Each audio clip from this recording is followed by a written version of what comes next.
ఆదిలాబాద్లో విమానాశ్రయ నిర్మాణానికి కేంద్ర రక్షణ శాఖ ముందుకొచ్చిందని కేంద్ర పౌర విమానయాన మంత్రి రామ్మోహన్ నాయుడు ప్రకటించారు.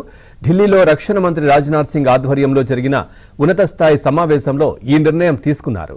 ఇక ప్రస్తుతం ఆదిలాబాద్లో రక్షణ శాఖ అధీనంలో ఉన్న ఎయిర్ స్ట్రిప్ వ్యూహాత్మకంగా కీలకమైన ప్రాంతం కావడంతో శిక్షణ కేంద్రంతో పాటు పౌర విమానాల సేవల కోసం అభివృద్ధి చేయాలని రక్షణ శాఖ ప్రతిపాదించిందని మంత్రి తెలిపారు. ఇక వరంగల్లో మామునూరు విమానాశ్రయ ఏర్పాటుకు సంబంధించి భూసేకరణ ప్రక్రియ పూర్తయిందని, మరో 3 నెలల్లో నిర్మాణ పనులకు శంకుస్థాపన చేయబోతున్నామని తెలిపారు.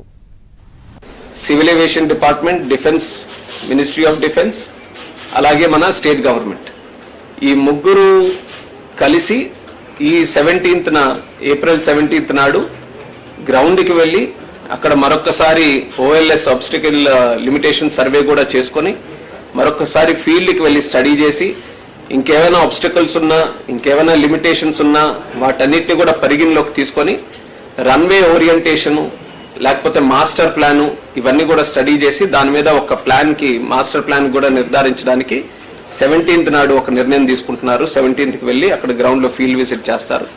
ఆ ఫీల్డ్ విజిట్ అయిన తర్వాత మళ్ళీ డిఫెన్స్ తరపున వాళ్ళు అంగీకరించిన తర్వాత మాస్టర్ ప్లాన్ ఏదైతే వాళ్ళు గ్రౌండ్కి వెళ్ళి తయారు చేస్తారో దానికి డిఫెన్స్ కూడా అంగీకారం తెలియజేసిన తర్వాత మనకి ఇంకా ఫౌండేషన్కి వెళ్ళి ఆ యాక్టివిటీ కూడా చేయాలి. ఈ మధ్యలో స్టేట్ గవర్నమెంట్ దానికి సంబంధించినటువంటి మిగతా 450 acres కూడా అది కూడా అప్పచెప్పాల్సినటువంటి బాధ్యత స్టేట్ గవర్నమెంట్ లో.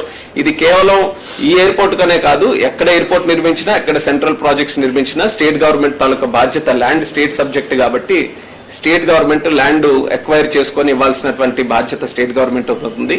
అది కూడా ఆల్రెడీ వాళ్ళకి కమ్యూనికేట్ చేసాం. వాళ్ళు కూడా ఖచ్చితంగా అది చేస్తా. In the interest of the airport, in the interest of development of Adilabad area వాళ్ళు కూడా సహకారం అందిస్తారని కూడా తెలియజేయడం జరిగింది.